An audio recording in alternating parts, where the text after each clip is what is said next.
Labadiena, brangieji. Čia aš jūsų Nerijus Ksmakovas. Žinot, kada tu pamatai kažkokią tai informaciją, kurią teikia žiniasklaida, ir tu pamatai tai, kas tikrai tave atveda į tokią būseną šokiruojančią. Ir tu supranti, kad reikės raudonuoti Lietuvos tautai, Lietuvos žmonėm už tai, ką daro tie ar kiti žmonės, politikai, paprasti žmonės, kurie stengiasi iš kokios įdomios situacijos ar baisios situacijos pasipelnyti ir turėti pinigų. Mes šiandieną matome, kaip žiniasklaida rašo apie Minedą, kuris irgi taip pat pasisavino pinigėlius. Minedas apgavo savo tautiečius Lietuvoje, kurie patikėjo jam pinigus. Jis apgavo tos ukrainiečius, kuriems jis žadėjo padėti iki pat jų galo. Ukrainiečiai, kurie jis sutikdavo šiltai, skaniai ir visą laiką sutikimo metu jisai ragavo duoną ukrainietišką. Jisai valgė tikrus barščius ukrainietiškus Ukrainai. Jam patikėjo Ukrainos žmonės, kad jisai tas, kuris kažkokią tai dalelę atneš Ukrainai, kur kažkoks tai vaikas ar kažkas tai gaus kažką tai įdomaus, skanaus.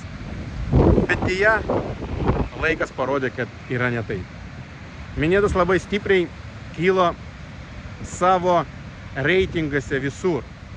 Darydamas piketus, akcijas, būdavo kviesdamas į Seimą, bendraudamas su aukšto rangom politikais ir visais kitais. Kaip man atrodo, Namedas turbūt kaip aš galvoju, jisai pagalvojo labai paprastai. Kadangi, daug smegenų tikrai nėra, bet jisai pagalvojo taip. Jeigu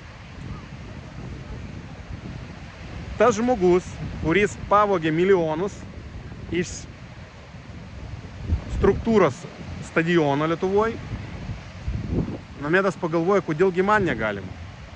Nejaugi jis galvojate, Namedas nebendravo su radaru, ar dar su kažkom tai. Visi visą laiką sako, yra galimybė, daryk, vystykis, galima, nebijok. Ką ir daro radaras, irgi taip pat neteikia Lietuvos piliečiam tikrą informaciją, kiek yra surinkta, kiek yra pervesta. Kada jie pervedė 1,5 milijono, ukrainiečių pusė nusipirko savo, kurie gavo pinigus, naują Porsche. Aplamai daug visokių dalykų, kur žmonės tikrai negauna tų pinigų, kas jakabai renka Lietuvos piliečiai, į kur neina į Ukrainą. Ukrainai kas viskas gauna? Visi vagys, žulikai ir visi kiti. Kadangi Ukraina šiandieną tai yra šalis, kur nereikia dirbti, bet jeigu tu moki apknysti, apgauti, tu viską gausi. Tai Namedas pagalvojo taip, kad jisai irgi gali. Ir jam irgi už tai nieko nebus. Minedas šiandieną mum visiems atidarė akis į tai, kaip yra vagiama Lietuvoje.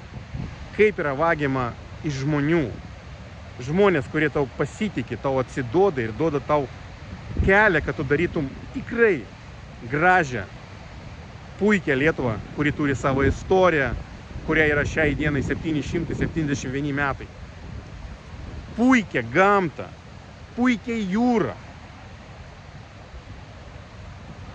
Bet šitiems žmonėm neįdomi mūsų gamta. Šitiems žmonėm neįdomi mūsų Baltijos jūra. Jiems šiandieną įdomi šitokie dalykai, kur paliko istoriją, kur buvo baisus karas. Mes tik ir kalbam apie karą, mūsų politikai ir tas pats Namedas. Jisai visur yra teisingas ir gražus. Bet noriu pasakyti, Dievas mato, ačiū jam, kad šiandieniniai žmonės parodo tikrą veidą. Politikai parodo tikrą veidą.